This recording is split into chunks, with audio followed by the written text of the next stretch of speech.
karaoke di puskesmas saat jam kerja. Jadi di sini kita akan membahas, mengidentifikasi atau menganalisis berita tersebut. Di sini kita ada 3 topik pembahasan yang sangat penting, yaitu yang pertama, apa penyebab kegagalan ASN tersebut? Dan kedua, bagaimana agar hal seperti ini tidak terulang lagi? Dan yang ketiga, apa sih alternatif solusi pencegahannya? Kita sudah bersama para narasumber. Di sini kita akan berdiskusi bersama ya. Jadi menurut Anda, apa sih penyebab utama kegagalan dalam kasus ASN karaoke saat jam pelayanan tersebut? Apakah ada yang bisa menjelaskan? Ya, sebelumnya saya menjelaskan. Perkenalkan, nama saya Ilyas Arifin. Kalau menurut saya tuh penyebab kegagalan kasus dalam ASN tersebut, yaitu yang pertama adalah kurangnya pengawasan dan kontrol internal. Jika pengawasan berjalan baik, tindakan seperti itu menurut saya tidak akan terjadi di jam pelayanan. Yang kedua yaitu rendahnya disiplin dan kesadaran etika dalam kerja. ASN yang memiliki jiwa melayani masyarakat, ketika kesadaran profesionalisme menurun, maka akan muncul perilaku yang tidak sesuai dengan tugas. Menurut saya seperti itu. Siap, terima kasih.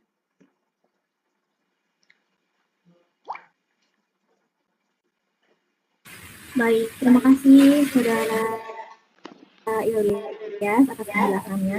Nah, jadi kita sudah mengetahui kan apa saja penyebab kegagalan tersebut kan. Nah, dari kegagalan tersebut, dari penyebab tersebut, apa sih cara agar tidak terulangnya kejadian tersebut lagi? Apakah dari para narasumber ada yang ingin memberikan masukan, saran atau solusi?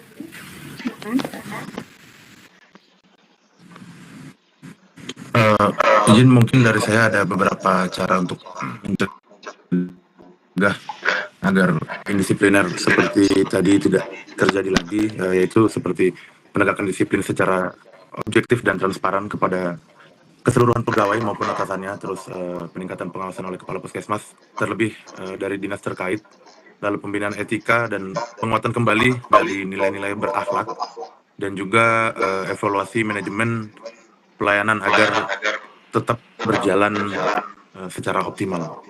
Terima kasih.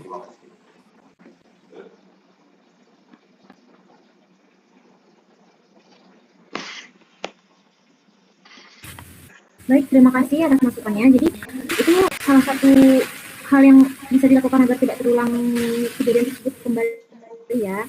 Namun pasti adanya alternatif solusi pencegahan yang bisa dilakukan.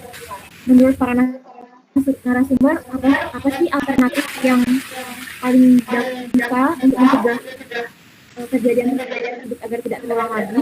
Apakah ada yang ingin memberikan masukan? Sebelumnya saya akan berpendapat tentang apa sih alternatif solusi untuk pencegahan dari tindakan tersebut. Itu yang pertama ada digital monitoring untuk kehadiran dan aktivitas kerja para pegawai dengan menggunakan absensi. Yang kedua yaitu tentang penerapan reward dan punishment. Jadi ketika ada prestasi atau prestasi dan penghargaan dan yang melanggar akan diberikan sanksi. Yang ketiga yaitu dengan mengadakan audit pelayanan publik secara berkala dengan langsung menilai untuk kualitas layanan yang ada di lapangan. Yang terakhir mungkin penanaman untuk nilai berakhlak untuk pegawai ASN yang tidak hanya slogan tapi untuk diwujudkan dalam indikator kinerja. Sekian, terima kasih. Baik, terima kasih. Di sini kita bahas ya apa saja sih penyebabnya dan bagaimana pencegahannya. Jadi dari pembahasan ini kita belajar bahwa kegagalan pengelolaan ASN bukan hanya soal individu, tetapi juga soal sistem pengawasan dan budaya kerja.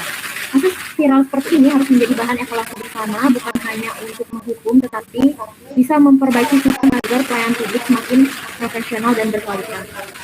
Nah, setelah kita menganalisis isu peran ASN yang kurang baik ini, selanjutnya kita akan membahas peran ASN yang baik untuk masyarakat. Jelas, Mas?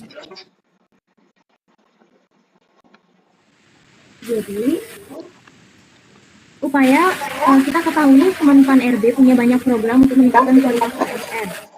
Boleh diceritakan program-program utamanya apa yang membuat hal tersebut menjadi efektif?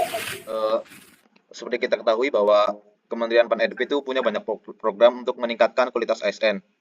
Salah satunya yaitu pelatihan kompetensi teknis dan manajerial. Selain itu ada program pembelajaran digital dan sertifikasi, pembinaan inovasi seperti lomba inovasi, fasilitas laboratorium, dan mentoring. Selanjutnya ada penguatan budaya kerja dan kolaborasi, dan yang terakhir itu ada pengukuran kinerja yang mengarah pada hasil dan manfaat publik. Sekian, terima kasih.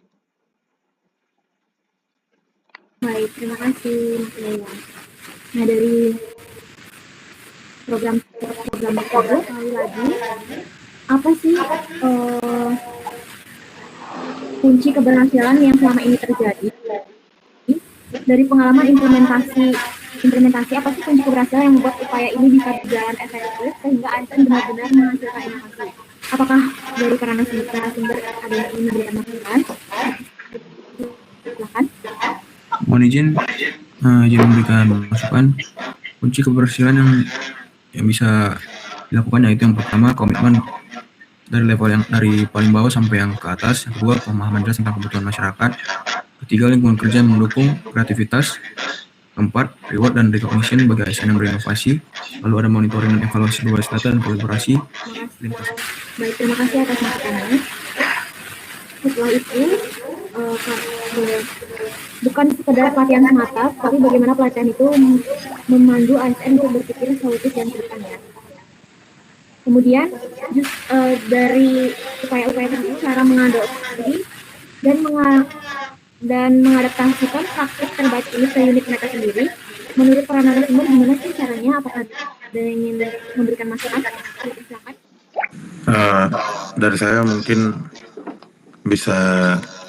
agar bisa diterapkan ke unit masing-masing, yaitu dimulai dari pahami dan turunkan kebijakan ke level operasional, lalu dimulai dari komitmen pimpinan, lalu lakukan pemetaan permasalahan di internal, lalu terapkan nilai berakhlak dalam aktivitas di keseharian, lalu membangun budaya evaluasi dan juga perbaikan, dan juga terakhir ada mendokumentasikan serta mempublikasikan praktik-praktik yang baik.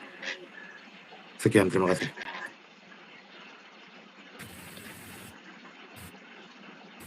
Baik, terima kasih. Diskusi ini bermanfaat bagi kalian semua. Saya tutup. Sekian, terima kasih. Terima kasih.